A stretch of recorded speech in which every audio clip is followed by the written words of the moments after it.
Hi guys! Welcome to my channel. It's me again, Ella, but you can call me 7 of 8 again because I'm wearing this costume. Why I'm wearing this? Because I call myself 7 of 8, not 7 of 9, because I'm the 7 of 8 siblings and I'm always a fan of Star Trek, Voyager, Deep Space Nine, Next Generation, and a lot more.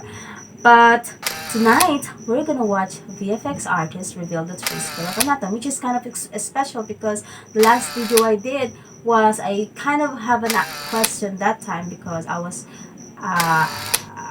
questioning how small atom is, because it says there in the last part there are more stars in the universe than there are grains of sand on the earth, but there are more atoms on one sand of a grain, so one grain of a sand. So I was like wondering, wow, how small, how tiny is an atom is. So this one is kind of an answer. This one is recommended by this guy. I can't read his name, so I'm just gonna post it here. Thank you so much for your recommendations. If you guys have any recommendations, suggestions, feedback, please feel free to comment down below.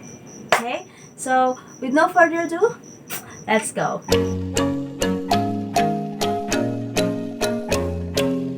In 2013, IBM released the smallest movie ever made. It's a simple stop-motion short film, but what makes it special is that they controlled the placement of individual atoms to tell their story. Everyone knows that atoms are tiny. They're the building blocks of all matter, but I don't think people fully appreciate just how small atoms really are. You see, you can't just use a regular microscope to look at atoms. They're literally too small to interact with light, making them invisible. Oh, you have to use a special machine called a scanning tunneling microscope, which basically maps the electrical charges of atoms to create a model representation, like what the researchers at IBM did to make their movie. Even though it seems like we're looking at individual atoms, we're really not. So what does an atom actually look like? I mean, if we were to scale one up to the size of a tennis ball, it would probably look like this.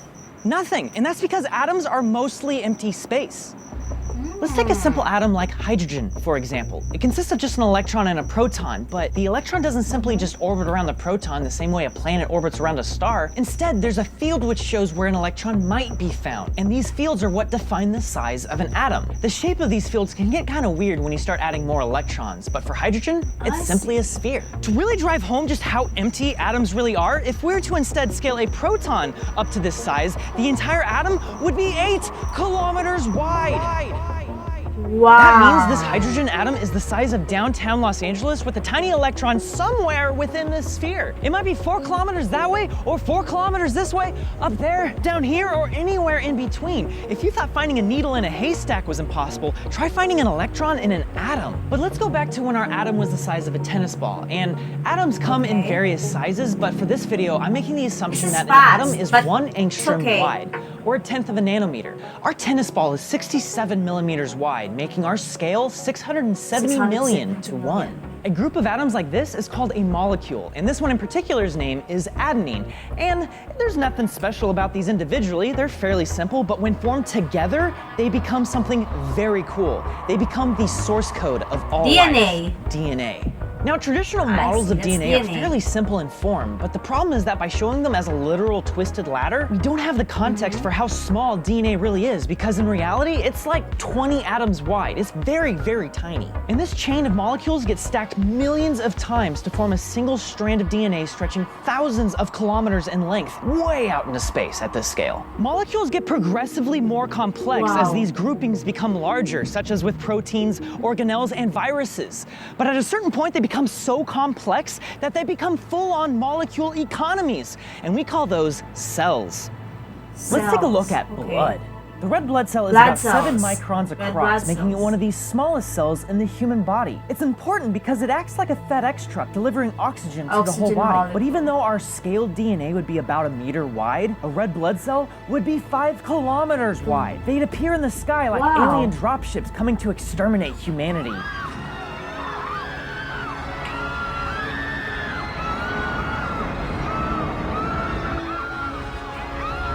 Wow.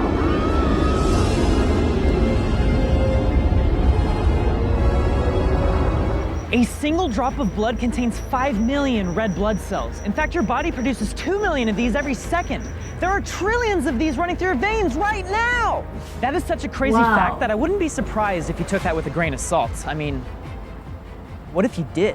Regular table salt is just a compound of sodium and chlorine, and thanks to the way that these atoms are packed together, they form these really cool looking cubic crystals. Because a typical table salt crystal is about 0.5 millimeter wide, that scales up to over 300 kilometers. This is several times larger than the asteroid that killed off all the dinosaurs. Wow. An impact of this size would reduce the entire planet to lava, and this guy would be the destroyer of worlds. Destroyer. So it's obvious that with our atomic scale, even tiny things become massive.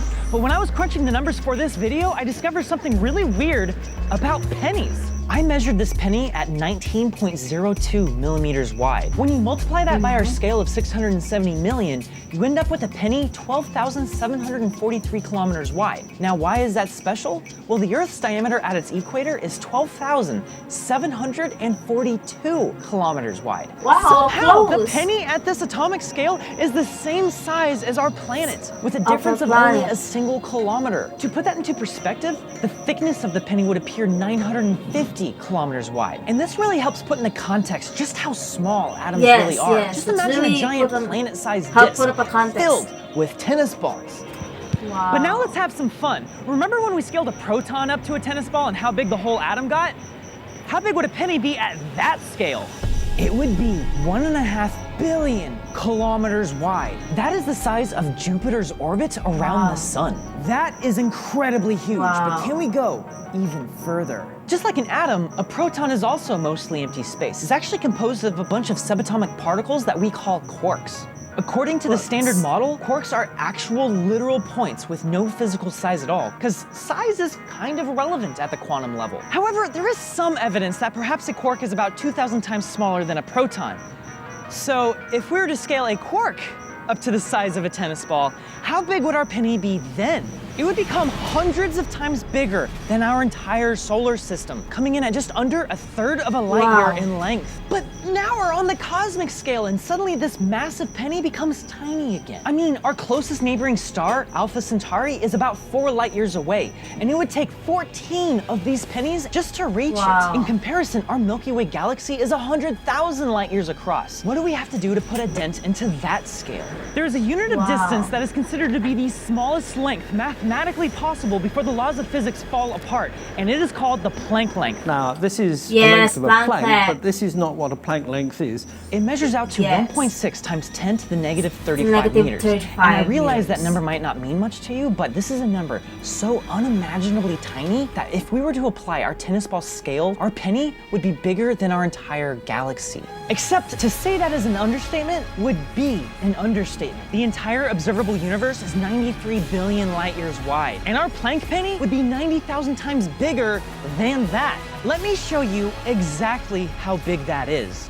If we were to confine the entire observable universe into just a single pixel on a 4K TV, you would need over 800 TVs just to see our entire penny. That is how small the Planck length is. Infinity goes both ways. See? Our universe is told you, inconceivably it's large, and smallest. yet it is also inconceivably small. It really feels like a fractal. Yes, with I no said end on that. how big or small it can possibly be. Our only limit is how far we can see. Thanks for watching. Yes, I did say that. Why? That's why. Oh.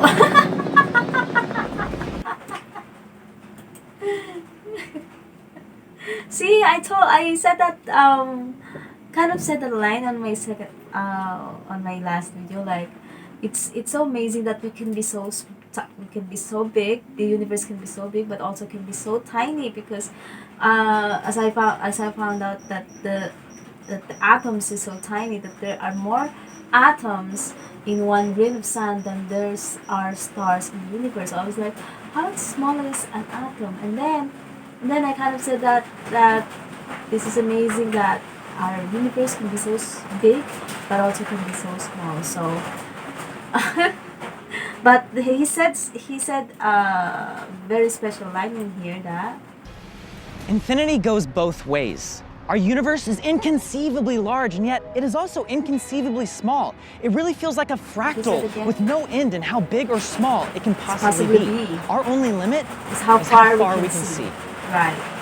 How far we can see and how far our technologies can see, right? Like the Hubble Space Station. Good job. Thanks so much, VFX artist, for this video. This video is from Corridor Crew. Thank you so much. And also for the guy who recommended this video. It really answers my question. Atom is really small. And also Planck. Like some... This is this is too much of, you know, this is unbelievable. Like, wow. I thought I'm so tiny. I was like, oh, I'm so tiny because this universe is so big. Then realizing I can be so big too. Because how much atoms I have here. If one grain of sand contains billions and billions and billions and more than the stars in the universe, how much atoms I got. Right? It's amazing. Thank you so much, guys, for watching this video. But before you go, please don't forget to check on my webpage and check on this is my sample video here. I'm gonna put it here. What I do here is, if you want to help me, guys, please give me some work for you. What I do there is I repair photos, colorize it, and make it look like it was taken yesterday. So check it out. I'm the cheapest, but quality service. So you won't regret it. Trust me. Give me your photos that is old and damaged by time, by water, by air, or anything else. Send it to me. I'll repair it for you. www.pictureperfects.net got you. I got you. I'm the one who's gonna be repairing it, so you know that. I got you. And also I have another YouTube channel, Ellabrown Vlogs. Please check that out. And yeah, thanks for watching this video. I hope you like it. Please give me some thumbs up and subscribe and give me some recommendations, feedback, suggestions. Feel free. And also check my description box for all of these links. And thank you so much for watching with me, guys. See you next time. Mwah!